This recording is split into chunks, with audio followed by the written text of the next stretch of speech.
अब हम चल रहे हैं श्री संपन्नता की तरफ, ऐश्वर्य मंत्र। इसीलिए जब तक से हम लोग कहते हैं गुरु करो जान कर पानी पियो छान कर, हम कहीं नहीं जानते हैं जाकर विरक्त क्या हम चाहते हैं। हम घर गृहस्थी भी चाहते हैं, ऐश्वर्य भी चाहते हैं, संपन्नता भी चाहते हैं, और जाप करते हैं विरक्तता का करेंगे, मंत्र लेंगे विरक्तता का। हंसप ठठाई फुलाई गालू दो एक साथ नहीं वो आलू, तुम करता है ऐसे, जानता ही नहीं कहीं कुछ ले लेता है। श्री जो है उतना ही सनातन है जितना ओम सनातन है। श्री शब्द में सरस्वती, दुर्गा, ब्रह्मा, यह तीनों शक्तियां समाहित है। श्री शब्द में सरस्वती, दुर्गा और लक्ष्मी, यह तीनों शक्तियां समाहित है। इसलिए हम लोग श्री सूक्त का भी पाठ करते हो। इसीलिए शादी होने के बाद औरतों के नाम के पहले है श्रीमती लगाया जाता है, श्री। पुरुष का भी श्री लगाता है, श्री तो लगाता है। इसीलिए यह जो हमने आप लोगों को जपने के लिए हम लोग कहते हैं श्री राम जय राम जय जय राम, यह 6.5 जोड़ा है, 6 जोड़ा है, आधा श्री राम माने 6.5 जोड़ा है। यह जो है पहले श्री लगा है, श्री राम जय राम, इसे श्री संपन्नता ऐश्वर्य का प्रतीक है। यह भी भगवान शंकर ही दिए,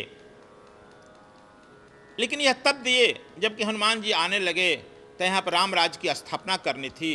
राम राज की स्थापना विरक्तता से नहीं होगी, विरक्तता से वही होगी जैसे भगवान शंकर सती के सिर लेकर के सती को डोल रहे हैं। भगवान राम सती के बिना चल रहे हैं। भगवान कृष्ण से यदि र निकाल दो तो कर्षण हो जाएगा, कर्षण माने विकर्षित हो जाएगा। यदि कृष्ण है तो कर्षत इति कृष्ण, जो पूरे शिष्य को आकर्षित कर सके उस कृष्ण। रही रुक्मिणी, इसलिए इनके नाम के पहले भी कृष्ण श्री कृष्ण लगा है। हनुमान जी में 4 अक्षर है ना, हनुमान। अवर श्री राम जय जय राम 13 अक्षर हुआ, 13 को जोड़ेगा 4 होगा, हनुमान भी 4 हो गए, 8 हो गए ना। तो फिर वे श्री रामचंद्र के भक्त हैं। श्री राम में 5 अक्षर है, तो श्री राम चंद्र 5 और हनुमान जी का मिला देगा 5 4 9। 9 जो है सबसे बड़ी संख्या है, और सबसे बड़ी संख्या 9 पूर्ण संख्या है। तो राम राज्य की जब स्थापना करनी है तब श्री लगाना होगा। इसीलिए हम यहाँ पर 20 बरस से श्री राम जय राम का जाप करवाए।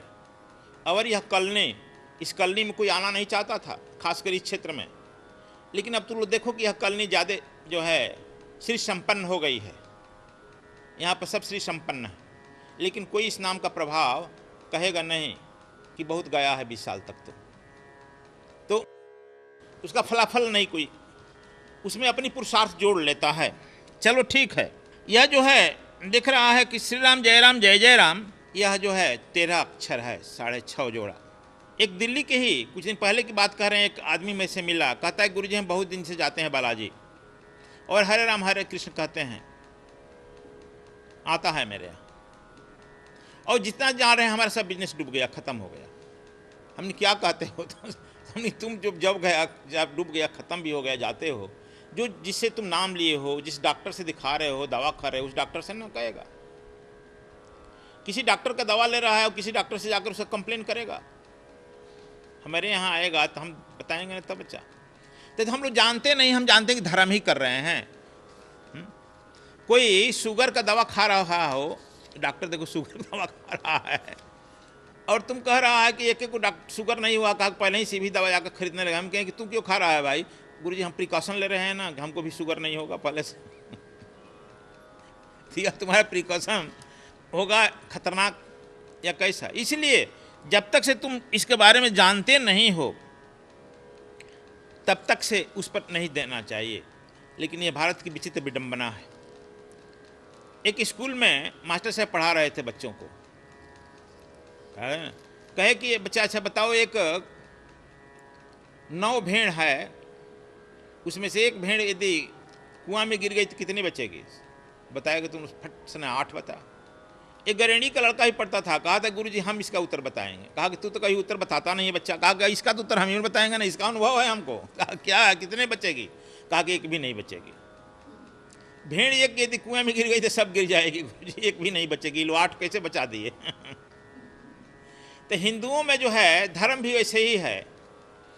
हिंदुआ गाधा कहा जाता है, एक तरफ जाता है उधर सब जाता है। उसका हानि लाभ भेड़ की तरह ही नहीं सोचता है, भेड़ हो जाता है। लेकिन हनुमान जी को भगवान शंकर ने ही श्री राम नाम, यह जो नाम दिया, श्री राम, राम राज्य स्थापना के लिए दिया। इसे तुम देखते हो कि इस मंत्र से हनुमान जी ने सबसे पहले अपने लड़के मकरध्वज को राजा बनाया,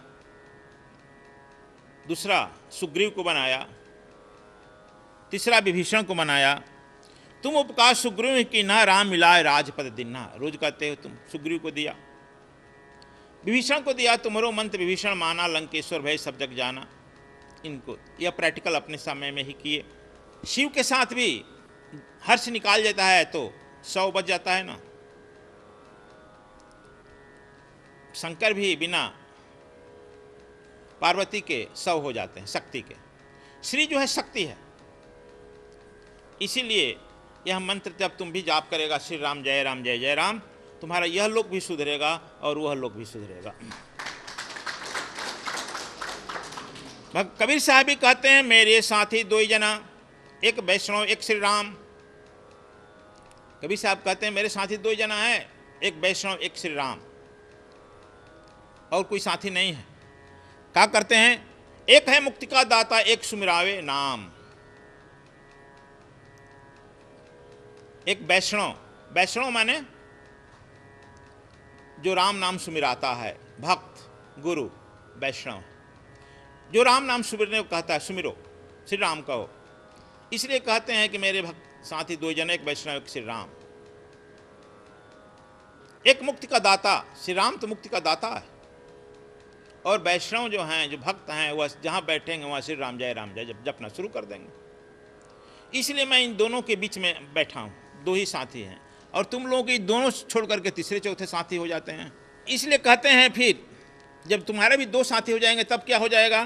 तब कहा गया है कि राम कबीर एक है, दूजा कहीं न जाए, दूजा सो कहे सदगुरु मिला न ताह। तब कहते हैं कि राम, जब तुम्हारे तब राम और कबीर एक ही हो जाएगा। दूजा तब तुम समझोगे जब तुम्हें कोई सदगुरु नहीं मिला है, तुम राम इसकी महिमा नहीं जानता है तुम्हारे, तब। इसलिए कबीर साहब भी कहते हैं, सुमिरन करहूं श्री राम का, छाड़हूं दुख की आस। कबीर साहब भी कहते हैं सुमिरन करहूं श्री राम का ही सुमिरन करो, और दुख की साथ अपने आप छूट जाएगा। अभी तुम दुख की कर रहे हो उपासना, दुख तो है, लेकिन जैसे ही श्री राम का जाप करोगे दुख के साथ छूट जाएगा। कबीर साहब आगे कहते हैं कि जैसे कथनी मैं कथी, वैसे कथे न कोई, करनी से साहब मिले कथनी झूठ हो। कहते हैं कबीर साहब कि जैसे हम कथनी कह रहे हैं वैसा कोई नहीं कहा है आज तक। और बहुत लोग कथनी कहते हैं, जहाँ जहाँ तो लोग सुनता है कथा वथा होता है ना, केवल कथनी कहते हैं, उनमें करनी नहीं है। और केवल कथनी जो कहता है उसे केवल झूठी आशा होती है और कुछ नहीं होता है। झूठा व्यवहार, झूठी आशा। करनी से जब ठीक ठीक तुम करनी करेगा तो वह साहब परमात्मा मिल जाएगा। केवल तुम कथनी कथेगा तो कुछ नहीं मिलेगा। मंच पर बैठ जाते हैं हम लोग, बहुत लंबी लंबी बात कहते हैं, लेकिन करनी उनका देखो क्या है। यह हनुमान चालीसा का पाठ आप तो करते हो शुरू से, लेकिन आप देखते हो कि हनुमान चालीसा में भी शुरू होता है श्री से ही। श्री संपन्नता का प्रतीक है। और हनुमान चालीसा में पहले श्री से ही शुरू होता है पाठ ना, श्री गुरु चरण से। इसमें हनुमान जी का नाम नहीं कहीं आता है। आप लोगों को कई बार मैं बताया हूं, यह अयोध्या कांड की पहली चौपाई है। अयोध्या कांड जहां से भगवान राम की बारे में बात होती है, राम भगवान राम। अयोध्या का अर्थ हुआ जहां युद्ध न हो। जहां युद्ध न होगा वहीं राम रहते हैं ना। लंका में तो युद्ध ही हो रहा है, वहां काम कैसे रहेंगे? और वहां पर वह शुरू होती है। अयोध्या कांड में भी राम से शुरू न किया करके श्री गुरु से शुरू होता है। मैंने राम की बड़ाई करने के पहले गुरु की ही वंदना की जाती है। और तुलसीदास अवसर पाते ही रामायण में जगह जगह गुरु की वंदना किए हैं। बंदव गुरुपद नख मणिगन ज्योति सुमिरत दिव्य दृष्टि ही होती। तुलसीदास कहते हैं गुरु जी की वंदना करूंगा, लेकिन कहते हैं कि नहीं मुझे में सामर्थ्य नहीं है।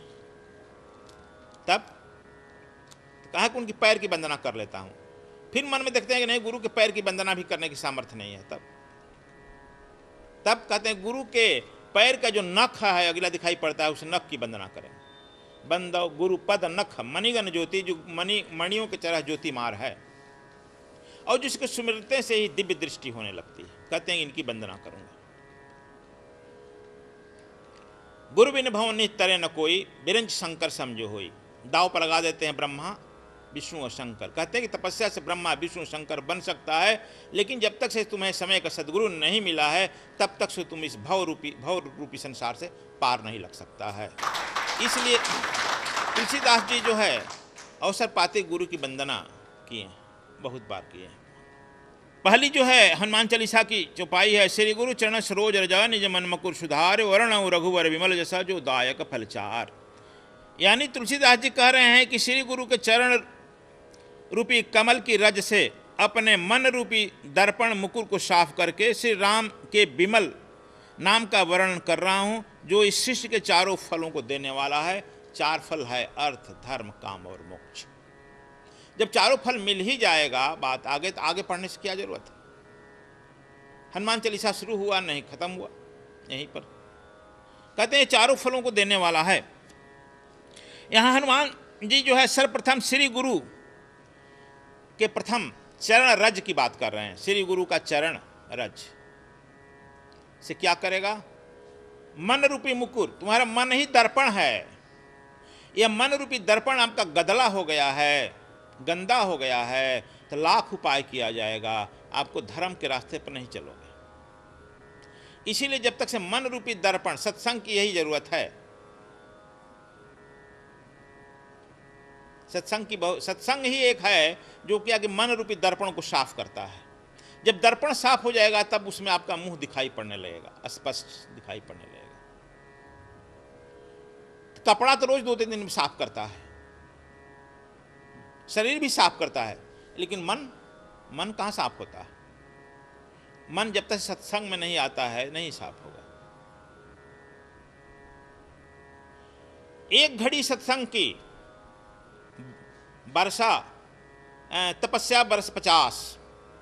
कबीर साहब कहते हैं एक घड़ी यदि सत्संग में चला गया और 50 वर्ष तक बैठकर तपस्या कर रहा है, दोनों बराबर है। एक घड़ी सत्संग की तपस्या बरस 50, आधी घड़ी वर्षा की रहट चले दिन रात। बिल्कुल देहाती बात कह रहे हैं। अब तो रहट ही खत्म हो गया। हम लोग जमाने में रहट थी, खेत में लगाते थे, रहट हाँकते थे बैल से। कहते हैं कि आधी घड़ी वर्षा की, यदि आधी घड़ी वर्षा हुई थी ना परसों, आधी घड़ी यदि वर्षा हो जाती है और रहट रात दिन चलाते रहो, रात दिन में जुगो जुग चलाते रहो, उतना पूरा नहीं होगा जितना कि आधी घड़ी मूसलाधार वृष्टि करके पूरा कर देगा। उसी तरह से यह सत्संग जो है एक घड़ी और तपस्या बरस 50। बहुत आंख बंद करके बैठे रहो, सत्संग नहीं है, कोई तुम्हारा फलाफल नहीं मिलता। इसलिए सत्संग में बैठना जरूरी है। लेकिन हम लोग सत्संग में कहते हैं, देखो आते हैं हमसे मिलने के लिए, बहुत लोग आया, आज भी गया, गुरुजी बहुत काम है, फलाना को मिलने के टाइम दिए, फलाना को मिलने के दिए, ठीक है जाओ, छोड़ देते हैं वहीं से, क्योंकि सत्संग से नहीं मिलना चाहता सत्संग। इसे सत्संग दुर्लभ है। जन्मों जन्म का फल जब उदय होगा तब तुम सत्संग में आओगे, नहीं तो सत्संग के नज़दीक से आकर हट जाओगे, निकल जाओगे, मन निकाल कर लेके चला जाएगा। कहते हैं कि श्री गुरु चरण सरोज रजा, श्री गुरु के चरण रूपी कमल, चरण कमल रूपी का सरोज, रज धूल, मन रूपी मुकुर को साफ कर लेते हैं, दर्पण। और जब साफ हो जाता है तब कहते हैं तब तुम्हारे जो मन से निकलेगा, ऐसे भी उसमें रघुवर का गुणगान निकलेगा, श्री राम का गुणगान करोगे, तब तुम विषय का गुणगान नहीं करेगा। लेकिन हम लोग कहते हैं कि गुरुजी हम हनुमान जी को ही गुरु मान लिए हैं। बहुत लोग कहते हैं हम शंकर जी को गुरु मान लिए, हम गीता जी को गुरु मान लिए हैं। बहुत लोग कहते हैं तुम वहाँ गुरु जरूर मानते हो जहाँ जहाँ तुम्हारी अहंकार की रक्षा हो। जहां तुमको डांट ना खाना पड़े। जब देखते हो गुरु जी कहीं जाएंगे डांट खाना पड़ता है, कुछ मार भी खाना पड़ जाता है। कहा कि ये तो बड़ा गड़बड़ है यार, क्यों जाएगा गुरु जी के डांटते हैं बड़ा। तुम्हारा अहंकार को बचाना चाहते हो, जहां जहां तुम्हारा अहंकार बचा रहेगा वहां वहां गुरु करते। हनुमान जी तो कुछ बोलेंगे नहीं, अपने मन से जो करेगा व्याख्या कर चले आएगा शंकर जी से। इसीलिए हम लोग ऐसे ऐसे जगह गुरु करते हैं जहां हमारी अहंकार पूरी तरह सुरक्षित वापस आ जाए, जहां हमारा सिर न झुके, हमारा मन जो है अपने मन से अपने व्याख्या करते रहे। ऐसे ऐसे गुरु करते हैं।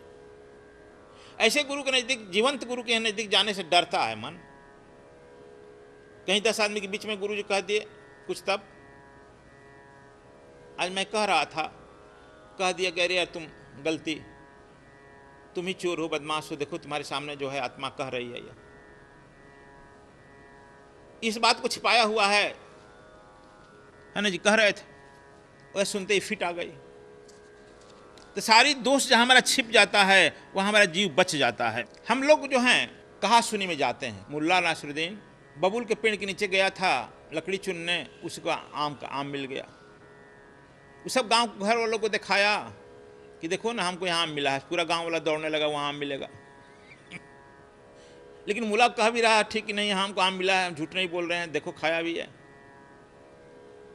लेकिन यही नहीं देखा कि वह आम जो है गठरी में ले जा करके शर्मा जी जा रहे थे, उस बबूल के नीचे धूप में सोया, वहां से गिर गया था, आम मिला।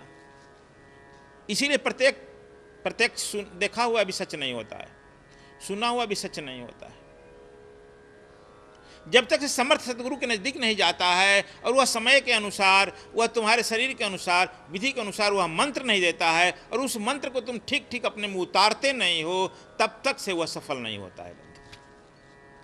लेकिन उसको जानने में हमारा अहंकार जो है शरीर जो रोड़ा पड़ता है। यदि तुम गैर जानकार व्यक्ति के यहाँ चला गया, समझ लो कि तुम मान लो गंगा के तट के नजदीक आ गया है। अब गंगा के नजदीक है लेकिन ऊंचाई के चलते गंगा खाई में दिखाई नहीं पड़ती है।